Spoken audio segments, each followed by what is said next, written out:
मुक्ति जरूरी है तो बंधन भी जरूरी है। बिना बंधन के मुक्ति नहीं होती।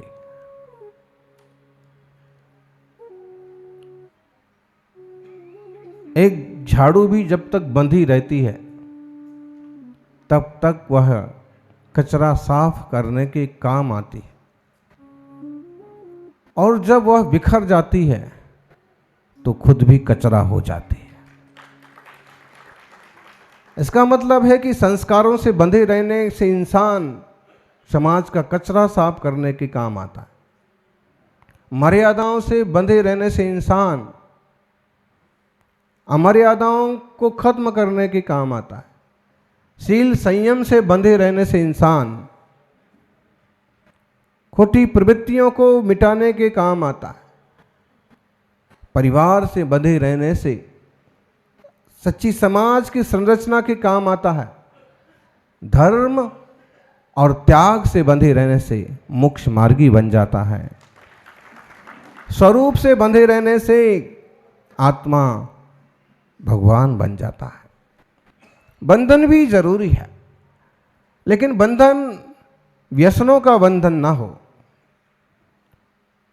खोटी आदतों का बंधन ना हो, दुष्प्रवृत्तियों के प्रति जुड़ाव वाला बंधन ना हो, नशे की लत का बंधन ना हो, गलत प्रवृत्तियों का बंधन ना हो। ये सब चीजें तो छोड़ दी जाएं, इनसे तो मुक्त हो लिया जाए, और बंधन हो तो ये बंधन तो त्याग का बंधन है।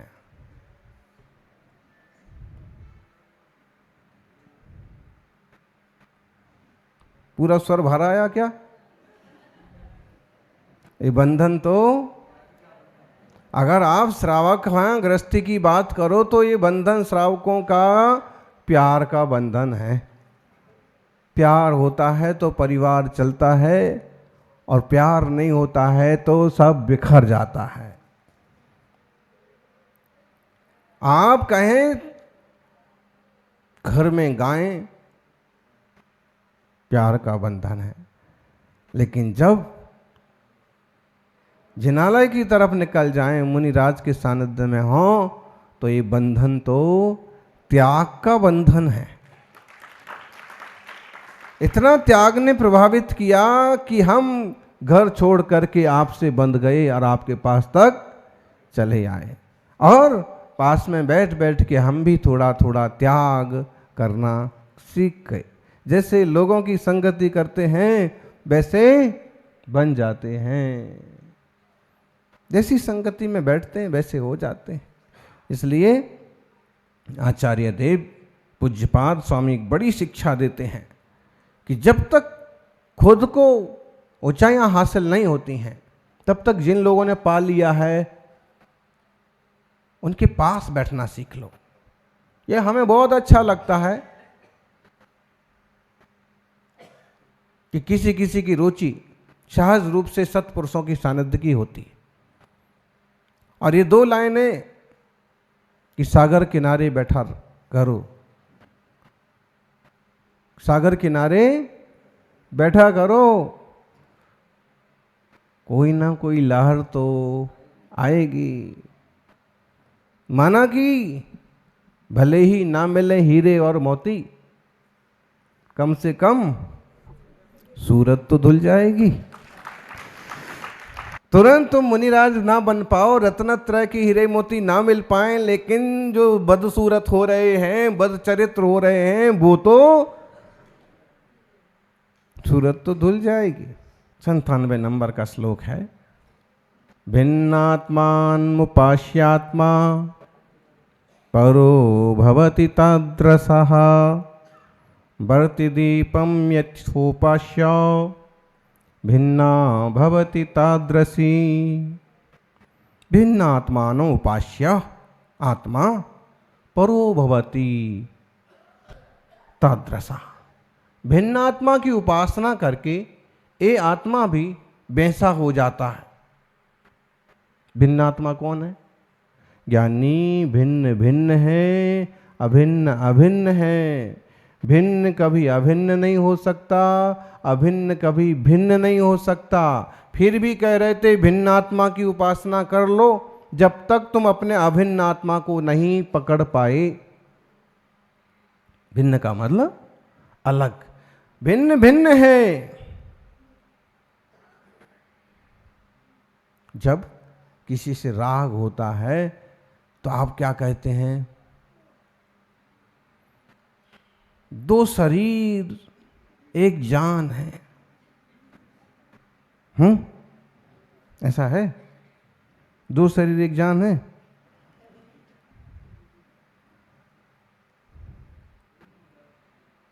तो ऐसा करो, वो दो शरीर एक जान हो गए तो दूसरे वाले शरीर की जो किडनी वगैरह डोनेट कर दो,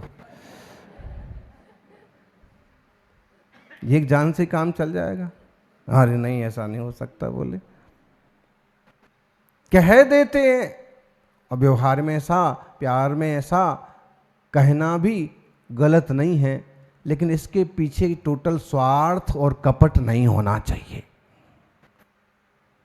कपटी लोग ज़्यादा बोलते हैं, छोरे छोरियों में बहुत चलता है, और जब पटरी से गाड़ी उतरती है और हाथ खड़े कर देते हैं, फिर ख्याल में आता है कि गलत हो गया, हमारे साथ गलत हो गया। आसमान के तारे तोड़ने की बात करने वाले घर के जाले नहीं तोड़ पाते। दुनिया है, बातें करते हैं। एक आदमी को बहुत फेंकने की बात थी, बहुत फेंका करता था, मैं ऐसा करूंगा वैसा करूंगा, दुनिया बदल दूंगा। उसकी शादी हो गई, तब भी ऐसी बातें करता रहता, मैं ऐसा करूंगा वैसा करूंगा, ये करूंगा वे करूंगा, दुनिया बदल दूंगा। 2 बार सुनने के बाद एक बार घरवाली ने कहा पहले अपनी चड्डी तो बदल लो।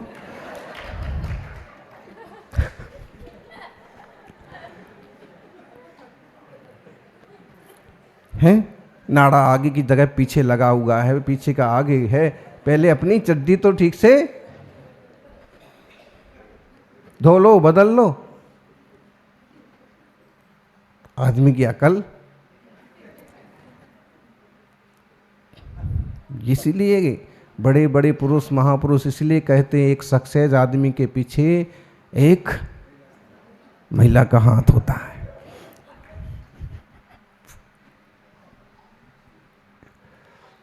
अनुभव की बात है बड़े लोगों की,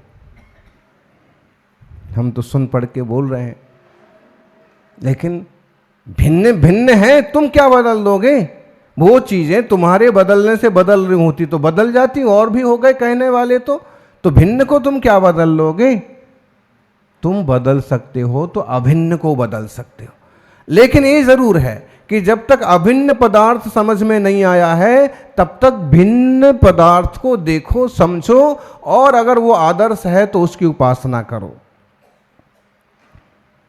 राग में बोलते हैं कि हम सब एक हैं, हम दोनों एक हैं। 2 दोस्त थे, बहुत पक्की दोस्ती थी, एक दूसरे का पूरा सहयोग करना, एक दूसरे का काम कर देना। लेकिन किसी कारण से बात बिगड़ गई, दोनों का मन एक ही चीज पर आ गया।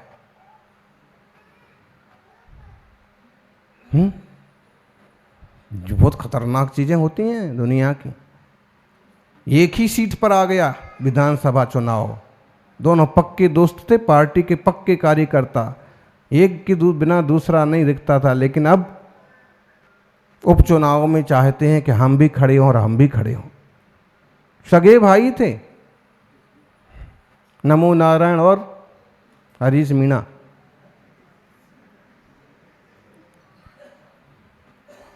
अच्छा, दांत काती रोटी है दोनों दोस्तों की, लेकिन अब सीट एक है और एक अनार 100। 2 भी हो तो समझ लो आज कुछ हिसाब किताब बना लिया जाए। अब एक अनार और 100 बीमार है, उसका मतलब है अनार औषधि तो है ऐसा जब लिखा है तो अब इसके समझना ये है कि अब एक अनार है, 100 बीमार हैं, 2 बीमार हैं, एक सीट है, एक वस्तु है, चाहने वाले 2 हैं, 10 हैं, तो दो पक्के दोस्त भी होंगे ना। हाँ, चाहे समाज के चुनाव हों, चाहे किसी तरह का कुछ कहीं मुखिया बनने की बात हो, तो बहुत कम लोग होते हैं जो एक दूसरे को संभाल पाते हैं, वरना वो दोनों दोस्त अलग अलग हो गए, इस तरह का कोई विषय पेंच फंस गया, एक चीज पर, एक छोरी पर दोनों का मन आ गया। अब जब दोनों मिले, दोनों संस्कृत के ज्ञाता थे, संस्कृत में श्लोक कहा, होना चाहिए संस्कृत का, प्राकृत का ज्ञान होना चाहिए, और घर में जब भी झगड़े की बारी आए तो संस्कृत में झगड़ा होना चाहिए, प्राकृत में झगड़ा होना चाहिए, तो सुनने वालों को भी लगेगा कि पूजा हो रही है, भक्तामर पड़ा जा रहा है, हवन हो रहा है, हैं? थोड़ी करछुली वगैरह उठ भी जाएं, बेलन वगैरह चल भी जाएं, थोड़ा धुआं वगैरह निकल भी पड़े, तो भी पड़ोसियों को डाउट नहीं होगा, पूजा हो रही है। किसकी पूजा हो रही है तो भगवान ही जाने। संकल्प कर लो, जब भी गुस्सा आएगा या किसी को गाली देना है तो संस्कृत में दूंगा, प्राकृत में। सोचते सोचते ही अब गुस्सा गायब हो जाएगा, क्या क्या बोलूं। तो एक मित्र ने कहा कि भाई आजकल तुम बहुत दूर दूर रहते हो, पहले तो यूयम वयम वयम यूयम इत्तेतन मतिरावयो, पहले जब कभी भी इसी तरह की प्रवृत्ति होती थी, यूयम वयम वयम यूयम इत्तेतन मतिरावयो, पहले हम दोनों की बुद्धि ऐसी थी कि तुम हो जो सोई मैं हूं, और मैं हूं सो तुम हो, कोई बात नहीं।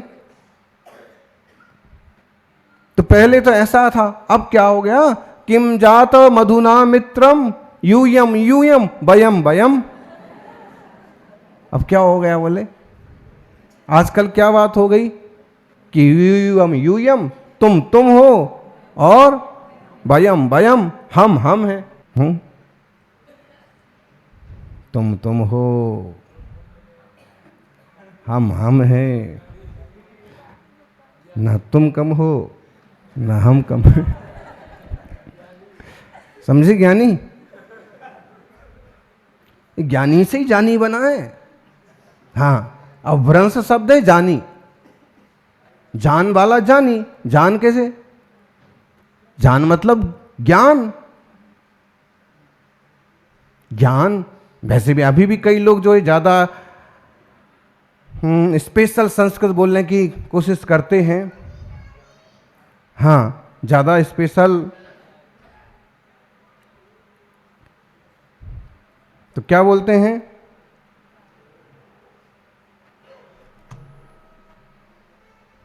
ज्ञान सागर बोला, ज्ञान ज्ञान, और सीधा ही बोल दो जान,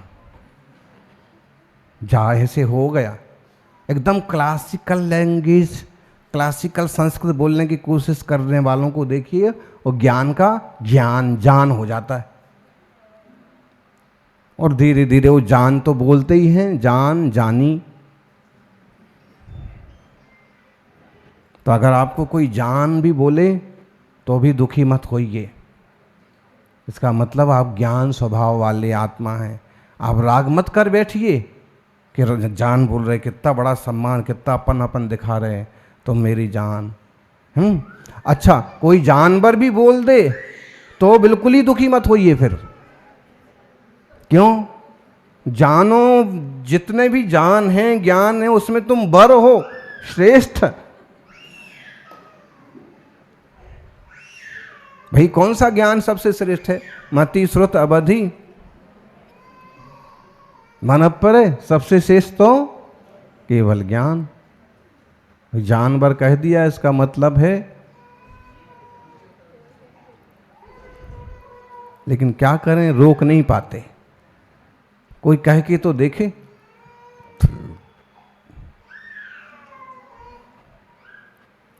समझो,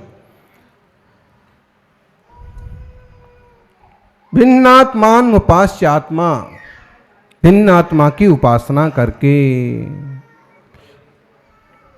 नहीं, ये है टेक्निक है। अभी से बच्चे की पहचान होगी, मम्मी की पहचान होगी, 20 साल का होते होते छोरी मिल ही जाएगी।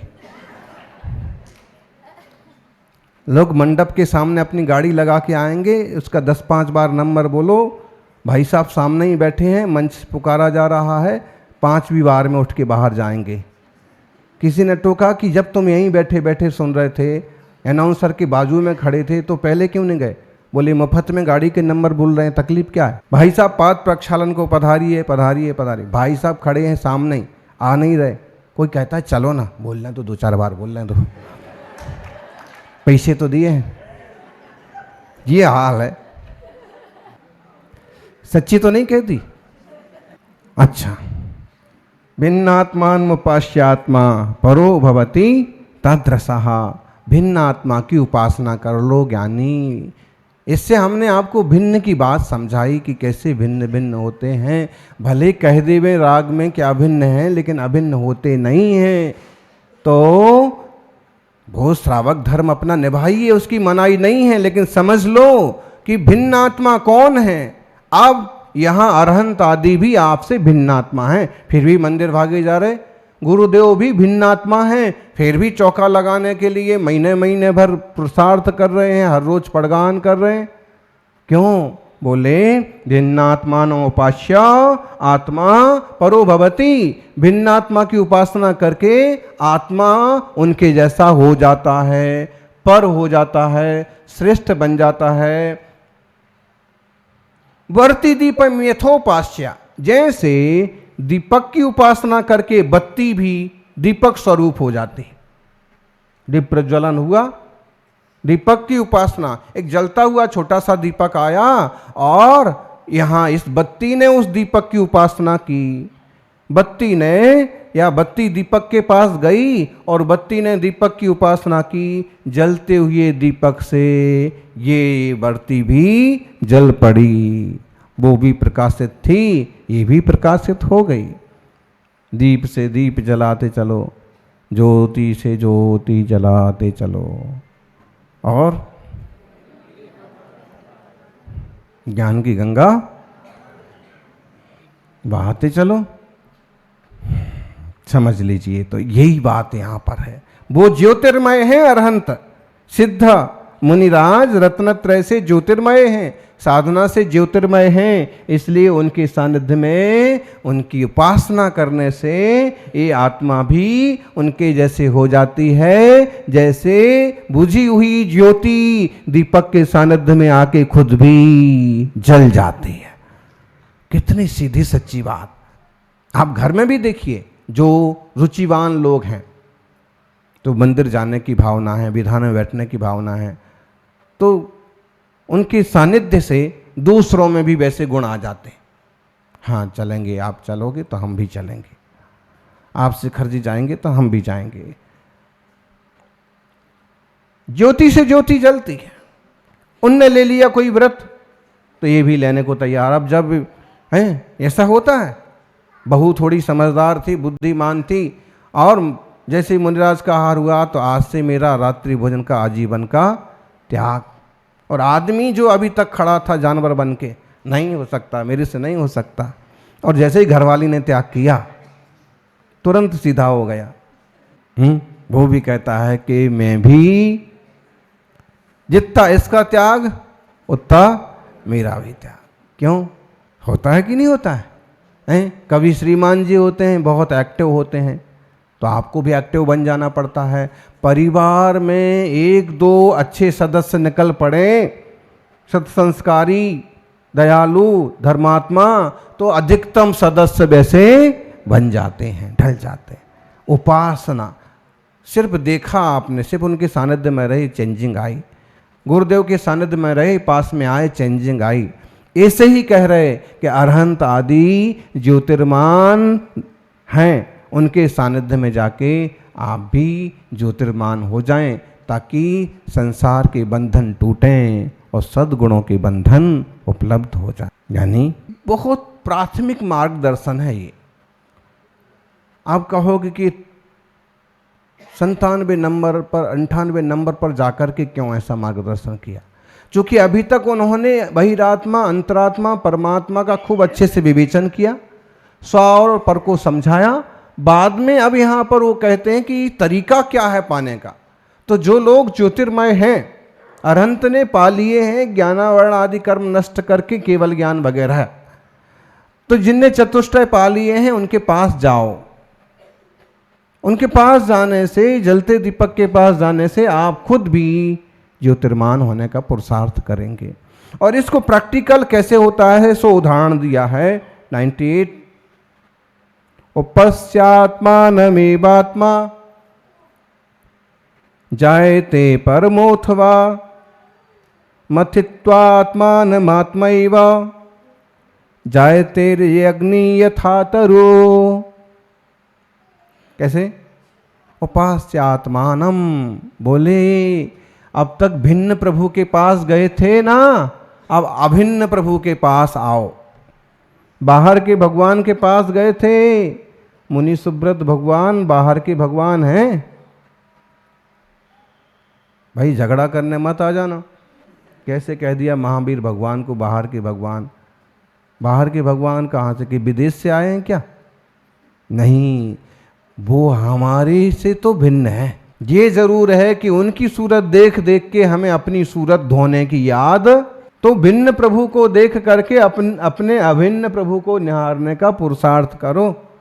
उपास्य आत्मानम, आत्मानम एव, अपने आत्मा की उपासना अपने आत्मा से ही करो, अपनी ही उपासना करो। इससे क्या होगा? इससे परम हो जाओगे, परमात्मा बन जाओगे। दो चीजें, पहले रास्ता बताया कि ऐसा हो सकता है, आप ये देख लो।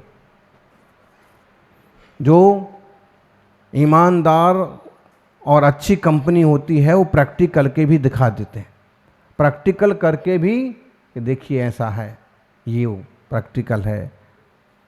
ऐसे ही यहाँ पर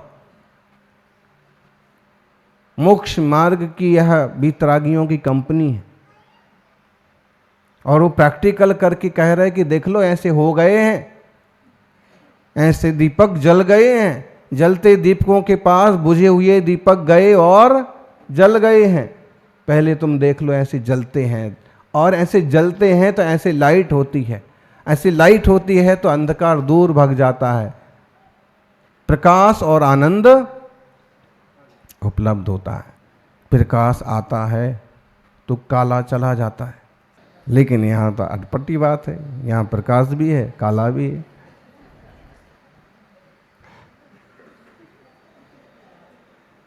प्रकाश आता है, देखो आता है कि नहीं आता है? बोले आता है। आया कहाँ से? तुम तो इनके पास आए थे, इनको देखा, दीपक के पास ज्योति आई थी, बरती आई, पास में आई, लेकिन ये लाइट कहाँ से आई?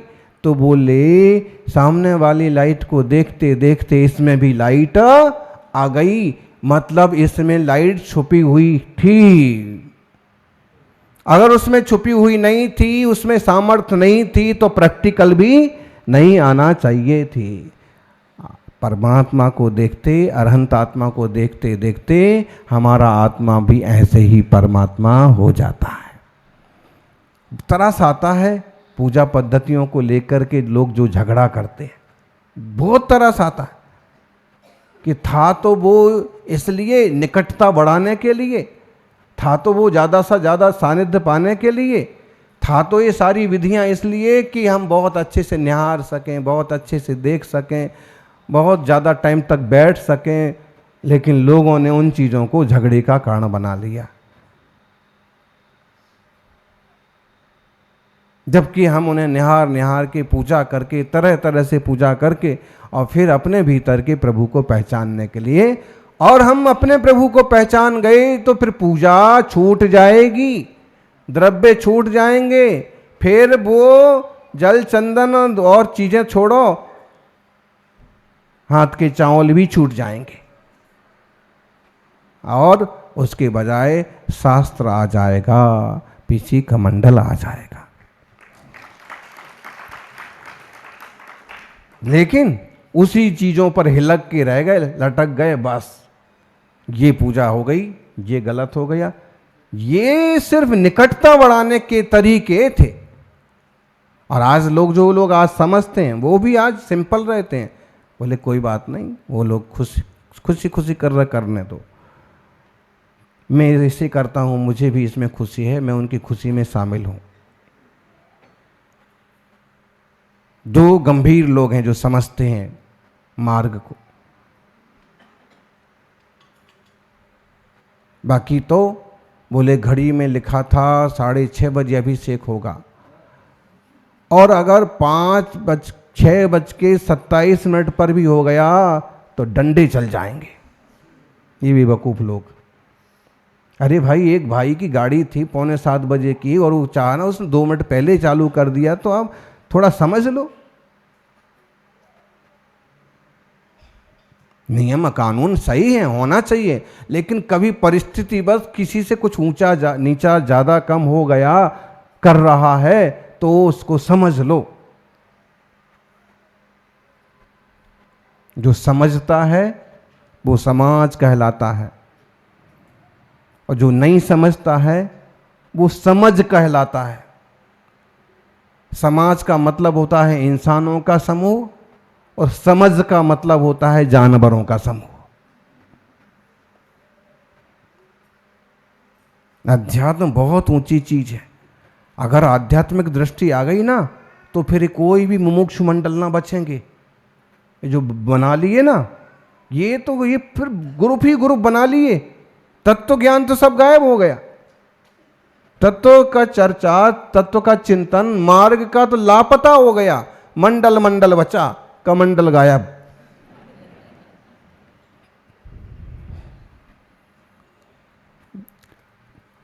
इस पर चिंतन की जरूरत है। इस शब्द पर लोगों को थोड़ा बुरा भी लग रहा होगा किसी को, लेकिन हम चले थे कि एकदम प्योर मार्ग हम जनता के सामने रखेंगे। वो भी एक रूप बन गया, अनुपयोगी हो गया। इसलिए विचारधाराएं भिन्न भिन्न, सोच भिन्न भिन्न हैं। हम समझ करके चलेंगे तो अलग से कुछ बनाने की जरूरत नहीं पड़ेगी। उसी बने बनाए में ही सभी आनंद से लाभ ले लेंगे। सज्जनों, उपास्यात्मानम् आत्मानमेव जायते परमोत्वा। परमात्मा की उपासना करके इसने सीख लिया कि ऐसे हुआ जाता है। फिर क्या करेगा? अब अपने भीतर ही अपने आप की उपासना करे। और उदाहरण क्या दिया? अपने भीतर अपनी ज्योति कैसे जलेगी? ज्योति किसका नाम है? ज्योतिबाई। एक बड़े शिक्षा महर्षि हुए हैं, ज्योतिबा फुले, बड़े सज्जन, और उन्होंने काफ़ी महाराष्ट्र में काम किया। और उनकी श्रीमती सावित्री भाई, उन्होंने भी काफ़ी, खैर ज्योति ने ज्योति जलाई, आज उन्हें यश मिल रहा है। वास्तव में वो मॉडल बन गए, वो दीपक बन गए, और जो बुझे हुए दीपक थे उनके सानिध्य में जल गए। दीपावली आ रही है, एक दीपक से कई दीपक जलाए जाएंगे, लेकिन हम कहेंगे दीपक जलाओ, किसी का दिल मत जलाओ। दीपक जरूर जलाओ, किसी का दिल मत जलाओ। दिल भी जलता है। कैसे? सामने वाले गरीब के घर में खाने की रोटी नहीं है और यहाँ पटाखेबाजी हो रही है, वो बेचारा जल रहा है। ये 10,000 के पटाखे फोड़ दिए। अगर ये 10,000 का कुछ खाना पीना ला के हमारी बस्ती में बांट देते तो हम सब भी आज के दिन मिठाई खा रहे होते। दीपक जलाओ, दिल मत जलाओ, किसी की झोपड़ी मत जलाओ। तुम्हारा रॉकेट उड़ाओ, किसी गरीब के घास फूस की झोपड़ी पर गिरा। होता है ऐसा, अखबार रंगे पड़े मिलेंगे। पिछले दिनों आपने अखबारों में पढ़ा होगा, उस जमाने में छपा कि नहीं छपा, लेकिन इस जमाने में एक एक नहीं, एक एक पेज पर 4-4 समाचार थे। रावण ने सीता का हरण किया, जटायुद्ध के मैदान में देखा। फिर उसके बाद लक्ष्मण ने शूर्पणखा की नाक काटी, अखबारों में छपा। अब कोई एकदम नया एलियन आया हो और वो अखबार में पढ़े, अच्छा कहाँ काटी है, कहाँ बनाई ये घटना, उसको ऐसे लगेगा कि अभी घट रही है, अखबार में ऐसे छपता है। रावण का राम ने वध किया, बाकायदा फोटो के साथ अखबार में छपा आज की तारीख में। और दिवाली पर देखने को मिलेगा आपको। इतनी झोपड़ी जली, फोटो के साथ इसका घर जल गया। इस फैक्ट्री में फटाके वक्त आग लग गई, 25 मजदूर। फिजूल के काम होना नहीं चाहिए। दीपक ठीक है, महावीर स्वामी ने दीपक से दीपक जलाए, उनने अपने ज्ञान रूपी दीपक से दुनिया भर के ज्ञानियों के दीपक जला दिए। और उसको थ्योरी में, प्रैक्टिकल में याद रखने के लिए लोगों ने दीपक जलाए कि ऐसे दीपक से दीपक जलेंगे, मतलब ज्ञान से ज्ञान। पटाखे की जरूरत ही नहीं है। बारूद जलाना बेवकूफ लोगों का काम है। जितना बड़ा बेवकूफ उतना ज्यादा बारूद। कई लोग इतने रद्दी होते हैं कि गधे की पूंछ में पटाखे बांधते। अब उनको बताओ कि हमारे देश में गधे केवल 1,10,000 बचे। कितने बचे हैं? हाँ, बाकी गधे कहाँ गए? आदमी बन गए। ऐसे नहीं, ये एक्चुअल हम पढ़ रहे थे, ये एक्चुअल में बोले 1,00,000 गधे बचे। हम चक्कर में पड़ गए। इतने गधे तो हमारे जिले में हुआ करते थे बचपन में, अब पूरे देश में नहीं बचे इतने। उसका आगे जब पढ़ा ना तो मालूम पड़ा कि चाइना जैसे देश और खाने पीने और नशे की चीज़ों और दवाइयों में गधे उनकी हड्डी चर्बी का उपयोग कर रहे हैं। उनकी भी स्मगलिंग होती है, चुरा लेते हैं, सस्ते महंगे बेचते हैं, और राक्षसी वृत्ति ऐसी बढ़ रही दुनिया में। खैर, हमें समझ लेना है कि दीपक से दीपक जलता है, लेकिन जब तक उस दीपक में खुद की योग्यता ना हो तब तक सामने वाले जले हुए दीपक से नहीं जलता है। तो खुद में योग्यता है, खुद के भीतर से जलता है। उस बात को यहां कहा। जंगल में पेड़ हैं, जंगल में आग कैसे लगती? बोलो महाराष्ट्र वाले, जंगल में आग कैसे लगती? क्योंकि कई बदमाश लोग होते हैं जो जंगलों में आग लगा देते हैं अपने स्वार्थ के लिए, खोटी मान्यताओं के चक्कर में, आपसी दुश्मनी में। वो ऐसे निम्न लोगों की बात नहीं कर रहे, लेकिन वास्तविकता में जंगल में अगर आग लगती भी है तो वो आपस में जब पेड़ रगड़ते हैं, बांस के पेड़ रगड़ते हैं, एक तरह की चिकने पेड़ जब रगड़ते हैं बार बार बार बार, तो चिंगारी पैदा होती है। चिंगारी अगर सूखे हुए पत्तों से टकराती है, गिरती है, तो धीरे धीरे वो आग का पूरा रूप धारण कर लेती है। वो उदाहरण दिया यहां पर, बोले मथित्वात्मानम आत्मैव जायते अग्नि यथा तरु। जैसे कि पेड़ आपस में रगड़ता रहता है, दो पेड़ या दो डालियां आपस में रगड़ती रहती हैं और आग पैदा होती है, ऐसे ही अपने भीतर बार बार बार बार स्वरूप का चिंतन रूप रगड़ पैदा करते हैं, आत्म चिंतन रूप ध्यान की रगड़ पैदा करते हैं, एक साइकिलिंग पैदा करते हैं, तो अपने भीतर से ही सम्यक ज्ञान की, केवल ज्ञान की ज्योति प्रकट हो जाती है। कर्म जल जाते हैं। आत्मा ऐसे परमात्मा होता है। ठेठ आध्यात्मिक ढंग से बात करें ना तो भगवान नाम की कोई चीज है ही नहीं। प्रकाश जी, आप कहो कैसी बात कर रहे? यहां अभिषेक भी आप देखते हो, दर्शन भी करते हो, और कह रहे भगवान नाम की चीज नहीं। भगवान मतलब क्या? वैसा जीव द्रव्य जो एक्चुअल में जैसा है उस दशा को उपलब्ध हो गया, बराबर। उसी को हम बहिरात्मा कह रहे थे जब तक वह विकारों में पड़ा था, उसी को हम अंतरात्मा कहने लगे जब विकारों से ऊपर उठा, जब बाहर निकला त्याग के मार्ग में आ गया। लोग पूजा भी करने लगे, बड़े त्यागी हैं, बड़े धर्मात्मा हैं, उतना विकास हुआ तो उतना सम्मान मिलने लगा। किसी को तो हमारी बात बुरी लग गई, बोलते ना कि अगर तुमने कोई गलती की है तो तुमको हिचकी आने लग जाएंगी, या तुम्हें कोई याद कर रहा है तो तुम्हें हिचकी आने लग जाएगी। ऐसे ही अगर हमको खांसी आई तो समझ लो लेकिन इसको समझो, बहिरात्मा है वही, और वही अंतरात्मा बन गया, और वही पुरुषार्थ करके सब कर्मों को नाश करके परमात्मा बन गया। अब भगवान क्यों? भग का मतलब ज्ञान, समृद्धि, सुख, आनंद। इसका मतलब सर्वोत्कृष्ट स्वभाव की सत्ता जिसने पाली सो भगवान। सादा जीव ही है। महावीर स्वामी का चरित्र अपने को सुनने को मिलेगा महावीर कथा में, कि कैसे एक सादा आत्मा परमात्मा बनता है। वो प्रैक्टिकल यहाँ बताया कि जैसे रगड़ करके बांस आपस में रगड़ते हैं, आग पैदा हो जाती है और ज्योति ही ज्योति हो जाती है, वैसे ही ज्ञानी खुद में डूबता है, बार बार शुद्धात्मा का अनुभव करता है। इस साइकिलिंग से ये होता है कि भीतर की ज्ञान रूपी ज्योति, ज्ञान आवरण कर्म नष्ट होता है, आवरण मिट जाते हैं, और प्रत्येक आत्मा में ये सामर्थ्य है।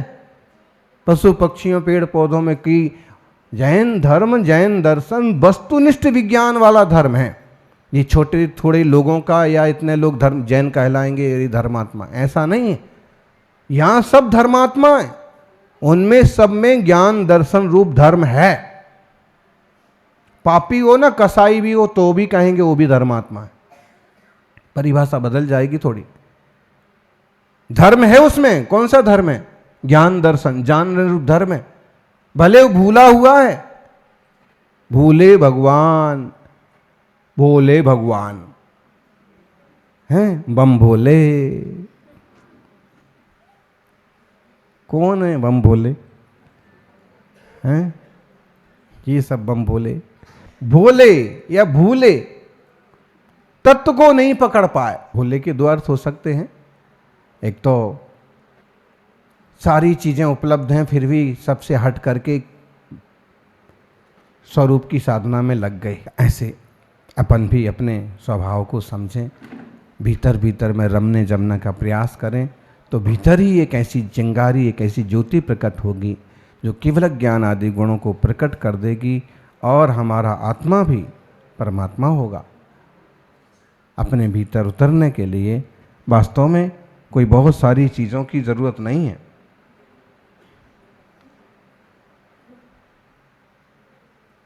खुद को निहारने की ज़रूरत है, खुद को निखारने की ज़रूरत है, और ऐसे तत्व को समझते हैं तो उसे पकड़ने का, उसमें रमने जमने का भाव भी पैदा होता है। सभी ऐसे मंगलमय मार्ग को समझें और उस बंधन को स्वीकार करें, जिस बंधन को, जिस तप त्याग के बंधन को स्वीकार करने के बाद आत्मा हमेशा के लिए मुक्त हो जाता है। जय बोलिए 24 तीर्थंकर भगवान की। जीवन में, जिंदगी में बड़ी बड़ी डिग्रियां सफलता का मापदंड नहीं होती हैं। डिग्रियां जरूरी हैं और होना भी चाहिए, फिर भी जिंदगी में बड़ी डिग्रियां सफलता का मापदंड नहीं होती हैं, अपितु आपकी प्रतिभा, रचनात्मकता उस सफलता का मापदंड बनती है।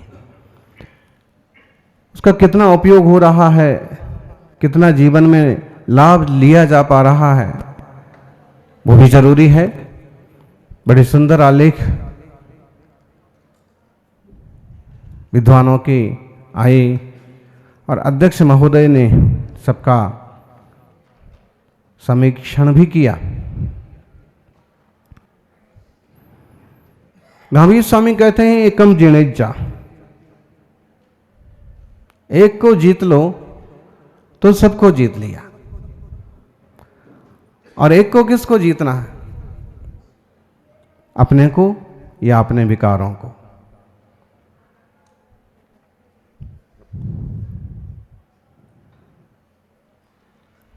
हम बड़े तो बहुत जल्दी होते हैं,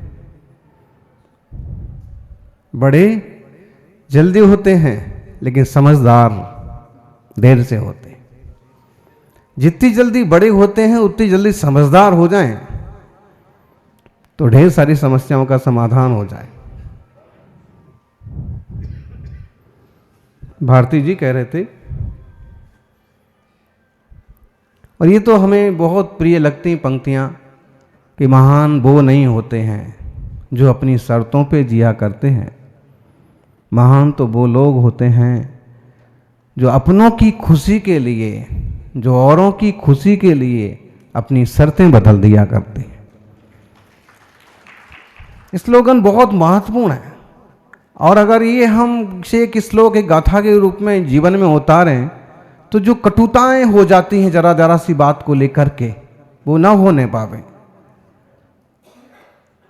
कई लोग छोटी छोटी चीज़ों को बड़ा जोर से पकड़ लेते हैं। जैसे अभी भगवान महावीर स्वामी के 25वें निर्वाण उत्सव के अवसर पर एक संगीति हुई, एक गोष्ठी हुई, और एक निर्णय हुआ कि 25वां निर्वाण उत्सव इसी वर्ष इस रीति नीति से मनाना चाहिए।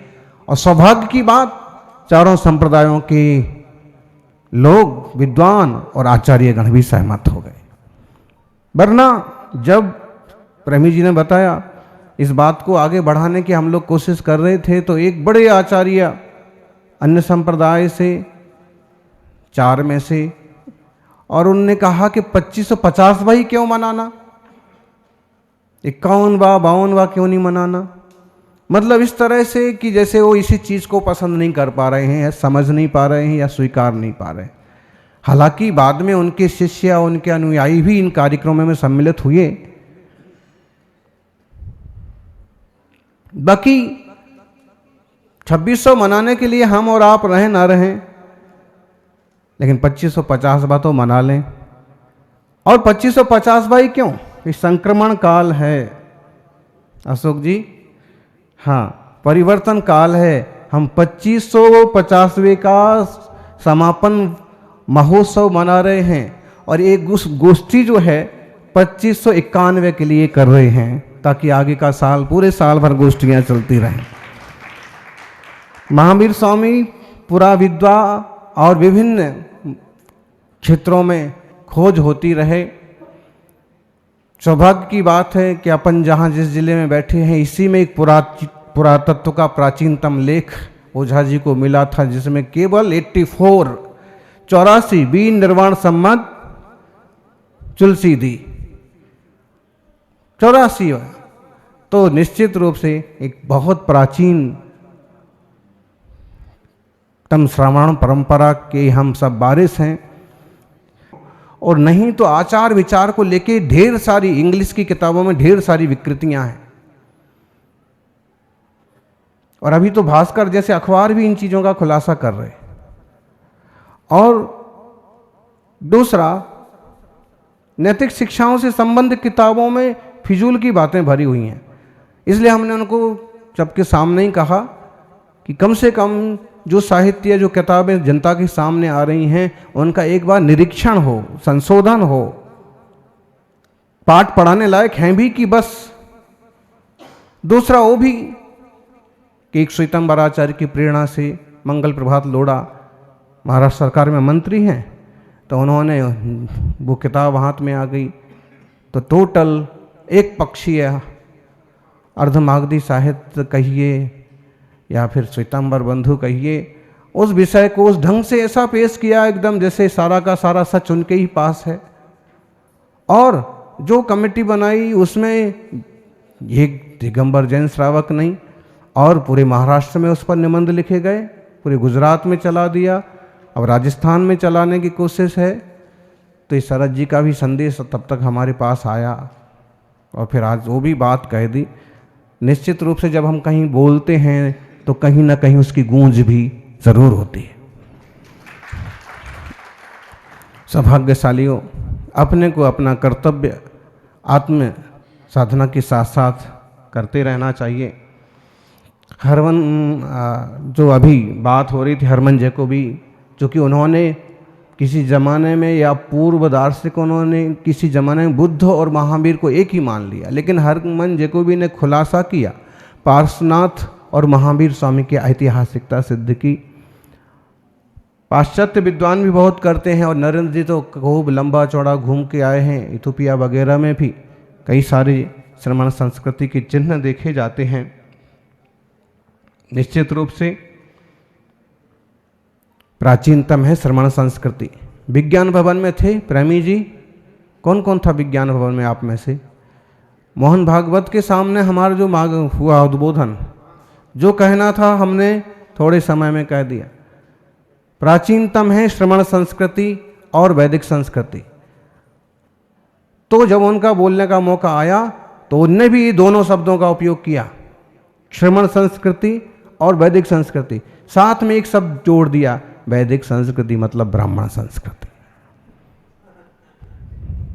जो भी है, लेकिन ये पक्का मान के चलिए सनातन का मतलब ये श्रमण संस्कृति और वैदिक संस्कृति दोनों धाराओं को आपको सनातन में लेना है। अभी राज्यपाल हरिभाऊ किशन राव बागड़े यहाँ पर उपस्थित थे, 1.5 घंटे के कार्यक्रम में उनने अपना अच्छा वक्तव्य दिया और तब अच्छा रहा कि मुनियों से जुड़ाव होने के कारण से उन्हें शुरुआत में ही बहुत बढ़िया बात कही कि इस देश में सबसे प्राचीनतम संस्कृति है जैन संस्कृति, बुद्ध संस्कृति, सनातन संस्कृति। और निश्चित रूप से आदिनाथ भगवान पुरातत्व उपलब्ध हैं आज भी कंकाली टीले को लेकर के। पता नहीं हम लोग सोए क्यों रहते, क्रांति क्यों नहीं है। अहिंसा का मतलब एकदम ठंडे होना नहीं है। मुनिराज ठंडे रहें, वो एकदम शांत समता में रहें, वो शोभा देता है, लेकिन हर कोई ठंडा। और कभी मुनिराज तो कभी थोड़े से उबल भी पड़ते हैं, श्रावकों में वो भी उबाल नहीं आता है। हुआ था ना वो दिल्ली को एक हमारा ऐसा प्रवचन हो गया कि कुछ लोग हमको अलग अलग समझाने आने लगे, फिर बड़े बड़े पंडित जी, अरे महाराज ऐसे नहीं बोल रहा, ऐसे क्या क्या बोल दिया। ओ ऐसा निमित्त बन गया था तो वो भूल गया ऐसा। बाकी हम कोशिश तो यही कहते हैं कि सरल शब्दों में सहज रूप से अपनी बात कहें।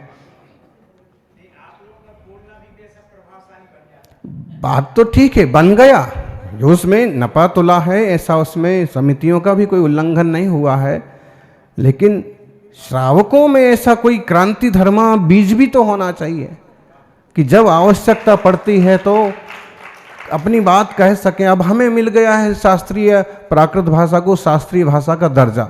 बुद्धों ने तो अपना एक दिल्ली में बड़ा कार्यक्रम कर लिया, मोदी जी को बुला लिया और पाली के लिए कुछ उनने घोषणाएं भी करवा ली।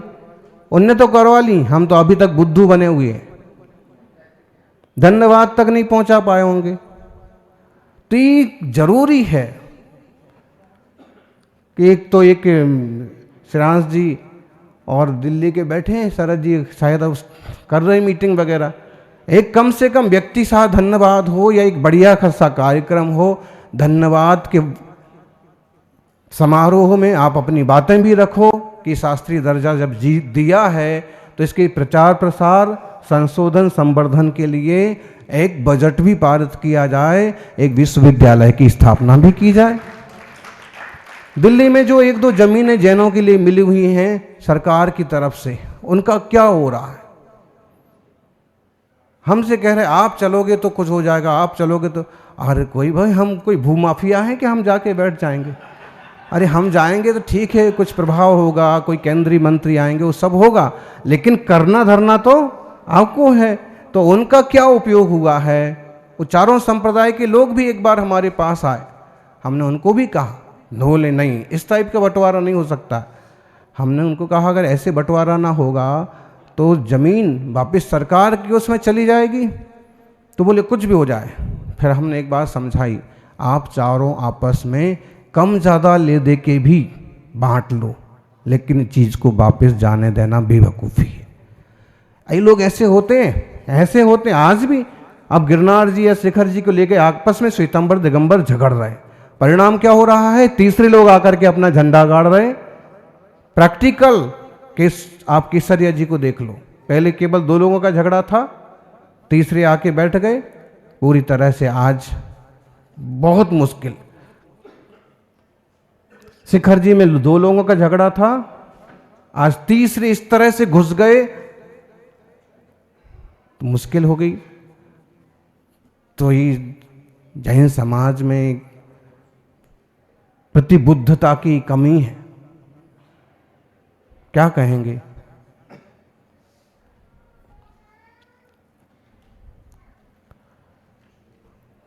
जो भी है, लेकिन आज अपने विषय जो आप लोगों ने रखे बड़ा अच्छा, लोग सिर्फ महावीर स्वामी के आकार को देखते हैं, जबकि उनके आचार तक जाना चाहिए और उनके विचार तक जाना चाहिए। ये भी बड़े अच्छे विचार सोनल जी ने रखे हैं। और सुरेखा जी तो अपना, चूँकि वो मराठी के हैं, फिर भी हिंदी में काफ़ी अच्छा व्याख्यान किया। और आत्मवत् सर्वभूतेषु, ये मनुस्मृति का काफ़ी फेमस सूक्त है, पूरा श्लोक है। परद्रव्येषु लोष्टवत् मातृवत् परदारेषु परद्रव्येषु लोष्टवत् आत्मवत् सर्वभूतेषु यह सति सा पंडितः। तो चूंकि तीर्थंकर महावीर स्वामी का भी ऐसा प्रभाव जबरदस्त हुआ कि उनके समकालीन साहित्य और उसके बाद के साहित्य में अहिंसा, दया, करुणा की जबरदस्त छाप पड़ी। तो जी अच्छी बात है, गीता भी हमारे पास रखी है। लेकिन कुछ भी है, शिक्षा बड़ी अच्छी है। और जो सोशल मीडिया वाली बात है, ये तो हम भी 10 बार बोल चुके होंगे, और जो भी बुद्धिजीवी है वो बार बार कहता है कि अपनी घर की लड़ाई सड़कों पर मत लाओ, दूसरों को मत दिखाओ। वो मजाक बनाते हैं फिर। तो इस तरह से जिन शासन की हंसी होती है, मुनि मुद्रा की हंसी होती है, और अच्छे तपस्वियों को भी विडंबना का सामना करना पड़ता है, सुनना पड़ता है। तो यह है सावधानी। सब सोशल मीडिया वीर जो हैं, व्हाट्सएप वीर, उन लोगों को बरतना चाहिए।